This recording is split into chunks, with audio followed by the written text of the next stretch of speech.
Welcome to a Tech Moment on Cannabis Tech. I'm your host, Christina Etter. In this podcast, we talk about some of the exciting science and technology that's happening in and around the cannabis industries and the hemp industries. And once in a while, I get blessed with somebody amazing on my show. And today, I just happen to have those two people. Welcome to our show, Jorel Decker, frontman for Hollywood Undead, and Richard Yarber, who are the founding partners for Ramshead Cannabis in Oklahoma. Welcome to the show, guys. Thanks so much for taking some time out to be here with me today. Hello, how you doing? Thank you too, Christina. So, this is super exciting for me because it just seems like there's so many people in music that are getting into cannabis, and there's such a crossroads there. Before we really kind of dive into all of that, though, Jorel, would you kind of give us the highlights? I mean, what kind of prompted you to go down this path and get involved in the legal cannabis space? I mean, for me, it's a little different because I'm an actual cultivator and grower, and I've been doing it for almost 10 years, like hands-on.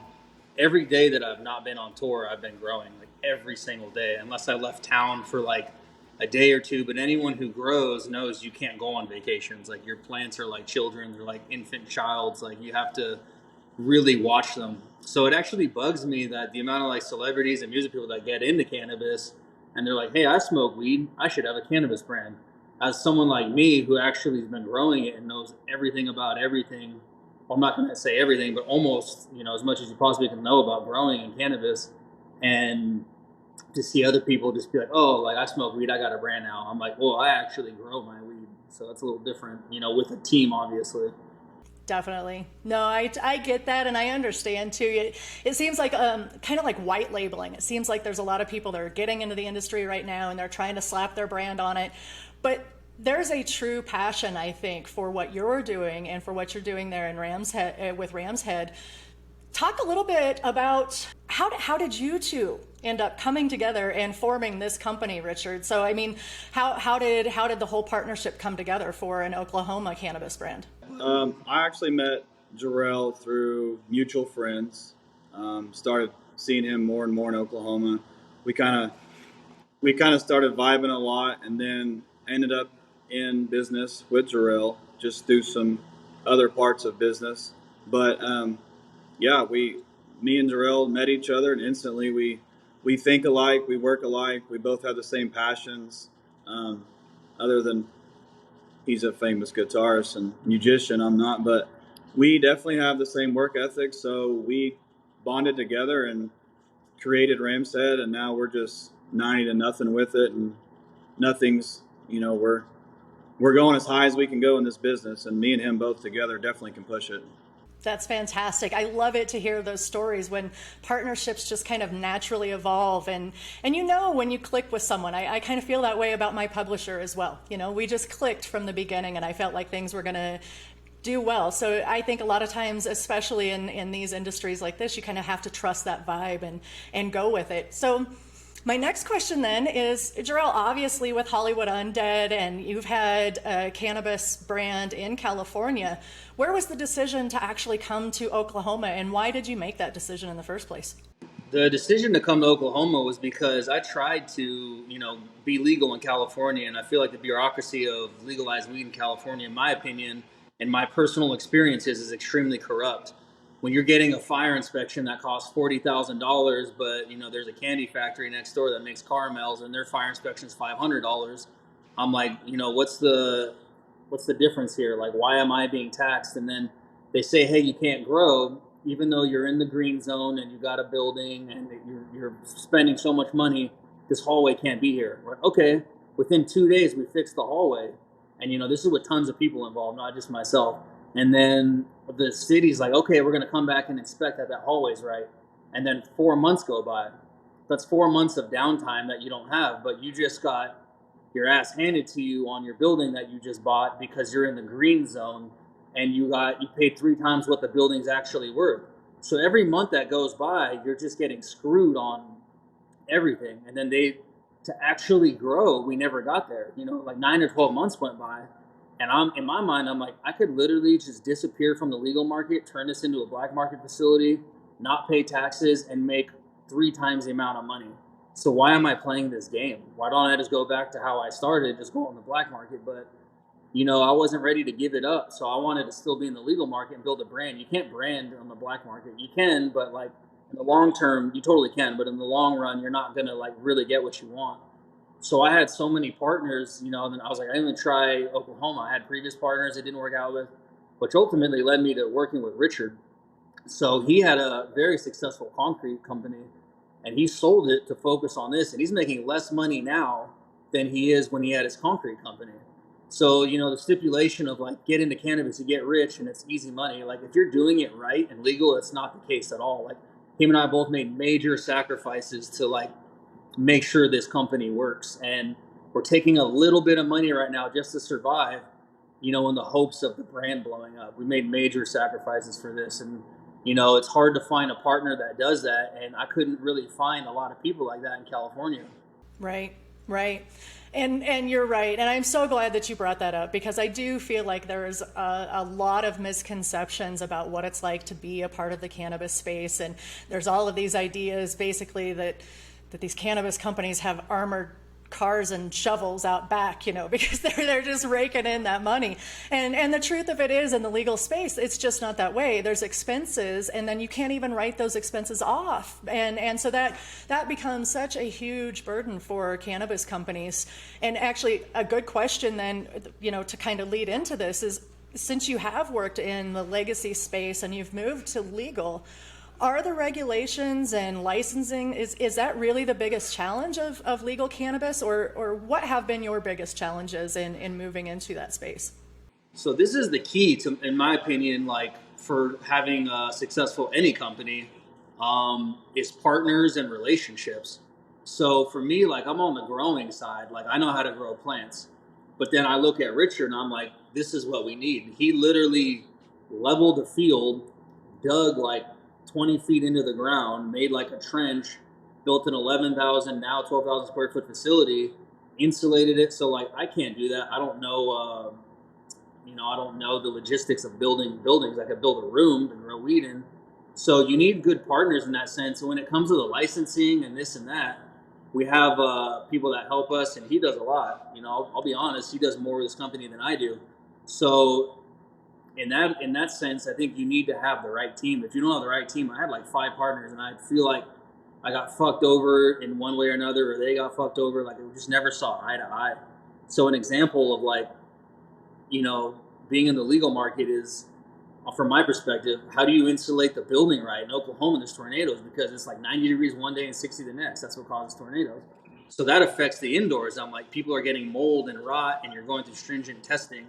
So I look at Richard and I'm like, how do you insulate this building? You know what I mean? And he knows how to do that stuff. I think that's one thing too that people may overlook is like you said, you're a great grower, but there are other parts of the process in cannabis that need a different skill set or need different levels of expertise. And I think it really is important for people to understand where their strengths are, where their weaknesses are, and then look for those partners, kind of like you've done there. It's great to see, like I said, these partnerships that come together. And so I got a question for you, Richard, then from that perspective of being someone that was in construction. What's the transition been like to work with somebody like Jorel that has such a huge name and following? I mean, what's it been like to kind of build on that? It's been really fun. It's been cool, and I grew up on rock, and I grew up listening to his music also. But the construction versus the growing aspect of it, there's a lot of construction in the cannabis industry. There's a lot of growing in the cannabis industry. So when we mix, it worked cool. And I mean, the first time I remember we went to lunch together, people was like, "Oh, you're J Dog from Hollywood Undead." I'm like, "This is weird. This is funny." And Jorel just don't care about it, but it's funny. It's still every day, and to have such a strong person like that and a strong following, it's pretty cool, and it makes the business so much funner It's too. funny because that shit doesn't matter to me. I'm like, we have a lot of employees, and sometimes I can take a photo with you. I'm like, yeah, of course. But I'm like, that it doesn't like register to me. I'm like, dude, we got a leak in the wall. Like that is way more important than anything in my world right now. How do we fix this leak? And then he takes care of it. So like, to me, like the fucking rock stars are the people that are harvesting right now. The people that are literally doing our irrigation. that I can't build when they're building a giant plumbing system. I'm like, you're a fucking rock star. I wish I could do that shit. It's so refreshing, I think, to hear your humbleness coming into the industry and understanding that you have this incredible career and this incredible presence, I think, that kind of precedes you, but you understand how much your employees mean and how much your staff means in creating a successful business. And I think that says so much about you personally and as from your character. I think that really, really says something.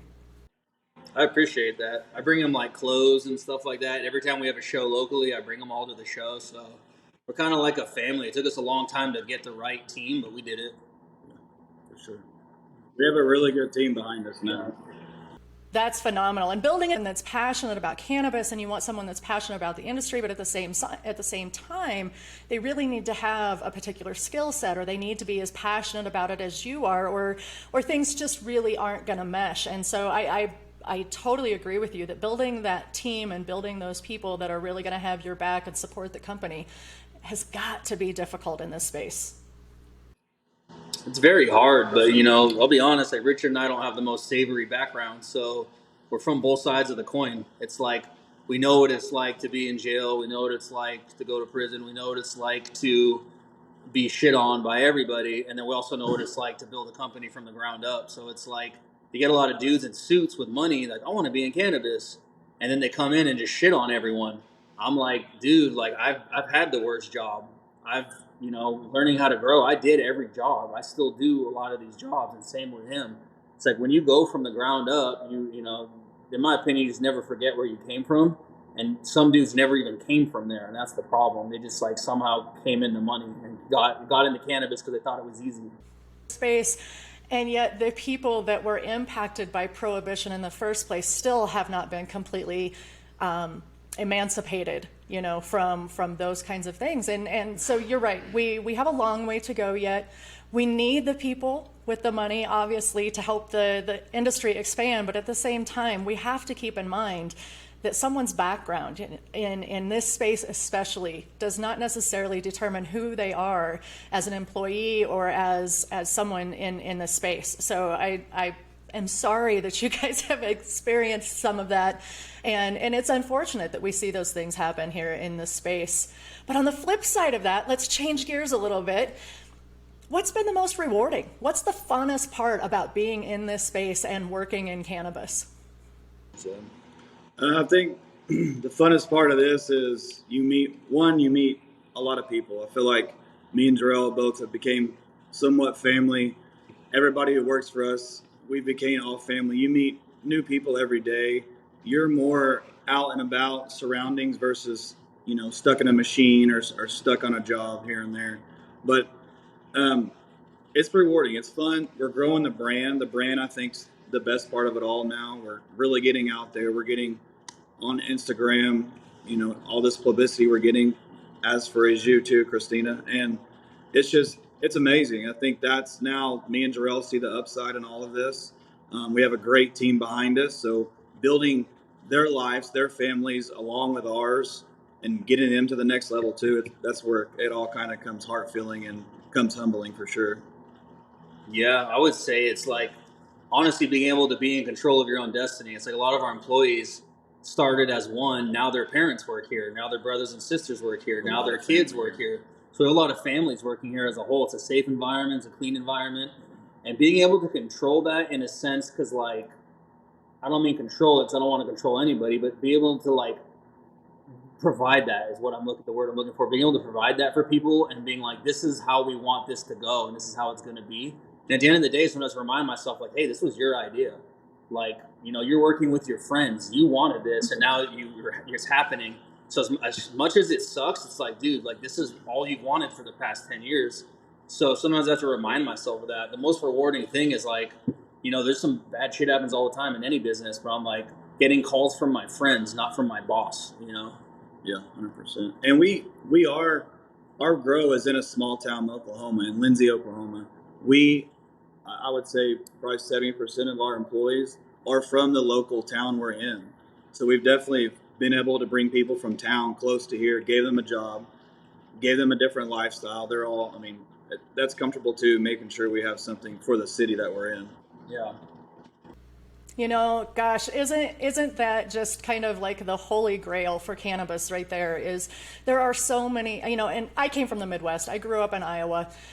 There are so many small towns and places that could benefit so much from the cannabis space moving in and offering these jobs, increasing the economy, providing these things that you're talking about right now to these smaller communities that have been hurting for so long, or agricultural communities even have been hurting because of farming regulations and all of this. And I just really feel like cannabis and hemp have the ability to offer some new things to these places, but it's just going to take some time, I think, to get things established, to get over those stigmas. And quite frankly, I mean, it's guys like you that are going to help change those perceptions and show just how much good can come into these communities. Yeah, that's exactly what it is, though. Like you just said, it's perceptions, because there's two sides of that coin where cannabis farms come in and decimate the community in a negative way. I'm not going to get too into it, but they steal natural resources, they bring in a ton of crime, and where there's money, there's corruption. That doesn't matter what you're doing. So I understand why people have negative context, because there's a lot of towns in Oklahoma that are not benefiting from it. It only got worse. Whereas our town, it's the opposite. So it really depends who's steering the ship in what town.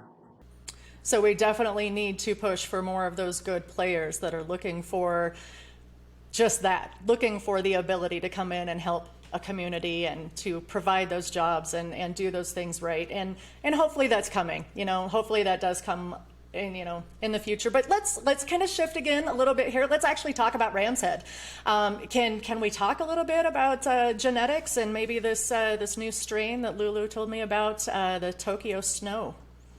That's a strain from Compound Genetics. It's not even new, but what I tell everyone is when you pop seeds, you pop 100 seeds of the same genetic, every seed looks totally different. So it's called pheno hunting. And it's 100 seeds, you narrow it down to 20, then you narrow it down to 10. You got to smoke it, you got to test it, you got to see how much it yields, and then you go down to 5, down to 3. It took us how many years to get this one Tokyo? 3 years? No, 3 years. 3 years. We had 2 of them. One of them was susceptible to mold because it's just a weaker genetic of the same strain. So there's a lot of Tokyo Snows out there, but the one that we found out of the hundreds of seeds that we popped is a winner. People have offered us thousands of dollars for this one cut. And Chris from Compound Genetics, he actually created it, and we just happened to find the best one. And we got a lot of new genetics in the pipeline, but we haven't created any of them yet. Breeding is a whole nother monster that we haven't gotten into yet. So Jorel, tell me how this has impacted your music career. Impacting my music career, it kind of sucks. It's it really does take away from my music a lot. It's I'm a music producer as well. I produce, a lot of shit for our band, and I've written music for other people. This is so time consuming that it really took me away from music. And, I go on tour with my band and then I come back, but I don't play guitar as much, I don't sing as much, and I don't write music as much because, like I said, plants are like children. It's immediate. If they miss a watering one day, they will die, and then your whole investment's toast every single day. And then you can talk about your company. Richard, his phone was blowing up 24/7 with his concrete company while he was building this building. He was working 2 jobs and not sleeping. It was crazy. That's kind of why Jorel means sacrifices. We both did, for sure, because I'm a 3rd generation construction guy, and I just couldn't juggle both. I tried, but in order for us to make this successful and 100%, I told Jorel that, hey, I'll get rid of this business. I'll put 100% into this. And Jorel's been doing the same. And where he's weak, I'm strong. Where I'm weak, he's strong. So it works out perfectly. Very rare to have that. Yeah, very rare. Let's talk real quick. I noticed that Hollywood Undead has a new album releasing on August 12th. Do you want to talk a little bit about that? Yeah, that was fun. I feel the older our band gets, the less egos we have, which is kind of strange. Usually it's the opposite, where people start hating each other. I feel our band is closer than ever now. We don't fight as much in the studio, and when writing music, it just kind of flows better. So, every song we release, people are flipping out. This is some of the best shit you guys have ever done. I feel it's in the studio where it's more open to each other's ideas, and it's more of a collective now than it's ever been. So we're going on tour pretty soon here. It's called the Rockzilla Tour in America. So I'm excited, man. It's like getting positive feedback on my music. It's almost as good as hearing how good my weed is. I get more enjoyment out of here. Like people smoke the weed, like, oh, I love that. I'm like, I like hearing that more for some reason because it's newer to me, I guess. Right, right. Well, it's so exciting, I think, at least for me personally. My husband is definitely an audiophile. He loves music, and we go to a lot of concerts out here in Colorado. Obviously, here, you know, we're not far from Red Rock, so we're not far from one of the greatest venues on earth, and we do get an opportunity to see a lot of bands. And I love that cross section. I really do. I love how cannabis and music have really kind of come together, and I feel like there's a lot of I feel like music really is helping to kind of destigmatize, because music is one of those communication tools that humans have used since the beginning of time. And I feel like it's music that can really help proliferate, you know, the cannabis space, and especially when you get guys like you and your name behind it. Yeah, and I feel like a lot of cannabis revolves around like rap and trap music, which is funny because like in Oklahoma, one of the things I love about out here is there's a lot more music. Like Richard's son sings and plays the guitar, and like he's self-taught. I think he just turned 18, and his kid's like amazing. I was like better than I was at that age. He might even be better than me now. And I'm just like, you could sit around a campfire, people could smoke joints and watch his son play the guitar. And I feel like in Los Angeles and that surrounding area, like you don't get stuff like that. Maybe in Northern California, but in Oklahoma, there's a lot more music and like, you know, it's like my girl's parents smoke and we all sit around and I play guitar. It's like I feel like it's more of a community out here, and it's like a lot of it's music driven too, which is awesome. What's next? What's next for Ramshead? What's next beyond, you know, where you guys are at today? What's on the horizon? I think we want to grow this brand as large as we can get it. I think me and Jorel's outlook on everything is the Ramshead brand. We're gonna kind of collaborate a lot with still Jorel's D&G, the Devil Grenade. Try to get a good clothing line going with them and the cannabis strain for Devil Grenade with Ramshead. But we definitely want to grow this into something other than just I think cannabis, and we've witnessed it here a lot. Cannabis still kind of has a bad name in Oklahoma, as in you just smoke drugs or you're drug dealers or whatever they want to say. We want to get up and try to help people, help families, help stuff. So that's why we've been making like a lot of medicines. Say as these are for the dabs. These are our brands on dabs and wax. They're just little grams that we sell here too. We have pre-rolls and flour, and we're actually working on our packaging, branding. This is some of the flour we actually took down today. Yeah, they're harvesting this today. They're harvesting today. Look at this monster. It's pretty. Yeah. This is our Kush Mint. This is another one of Oh our my really famous goodness. brands or strains. Super sticky and oily. It That smells is like bubble gum. It's stunningly amazing. beautiful. So as long as me and Jorel are to a point now, I think, in the building, and we've jumped, I think, 1,000, 20,000 hurdles. We're at a point now where we're able to let loose and grow the brand and focus more on getting out there in the public, getting the brand noticed, so we can take it as far as we can get it. And I think that's the best thing we've done yet with the company for sure. Yeah, and we'd love to, like, now that we're getting our footing after, like, you know, falling on our face 1,000 times, now that we're getting our footing and, you know, the cannabis market really, like, went like this recently and the prices just, like, completely plummeted. We're getting our footing, though. I feel like now is the time, like you said, we're able to, like, start giving back eventually, like, you know, helping families, like social equity and, you know, veterans. Like, my mother-in-law, she's a retired Navy vet. She's had 2 knee replacements because like she was up and down the ships constantly, and you know her body's like shot from being in the military for 20 years, and she smokes cannabis to help her. Like that is her medicine. She doesn't take opioids or pills, and she needs that.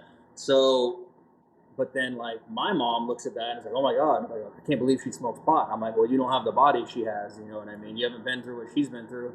So now that we're getting our footing and things are starting to like get easier, I feel like we're able to finally start turning around and like getting rid of stigmas, help other people and things like that. Let me ask this. Do you have any plans to expand outside of Oklahoma? Like, can we expect Ramshead Cannabis in Colorado someday? I would love to, but the problem is like Richard and I are like when it comes to like business and quality, him are like kind of like control freaks a little bit. We're like perfectionists. I couldn't just be like, yeah, grow Ramshead, and then like if I stop at a dispensary in Colorado and it looks like shit, I'm gonna be pretty upset. You know what I mean? Like I'd have to be like convinced that these are very good growers type of situation. Unfortunately, I think that's the case for a lot of MSO companies. I think finding that good partner in another state that's going to grow your products to your expectations has been kind of a sticking point for a lot of MSOs. And so, naturally, we would love to see you expand. And if you do, hopefully you can come out here to Colorado. In the meantime, I guess you just give us another reason to go visit Oklahoma, right? Yeah, a lot of Hollywood Undead fans are like, how do I get your stuff? I'm like, you come to me. That's how. Hey guys, it has been absolutely wonderful to have you here on my show, and hopefully we can have you back soon and talk about all of these fun things in music and cannabis and what we've talked about today. So again, thank you so much for taking time out of your day to come on the show for us. Yeah, we're ready whenever you are. Just let us know. Appreciate it, Christina. Yeah, it's good talking to you too, Christina.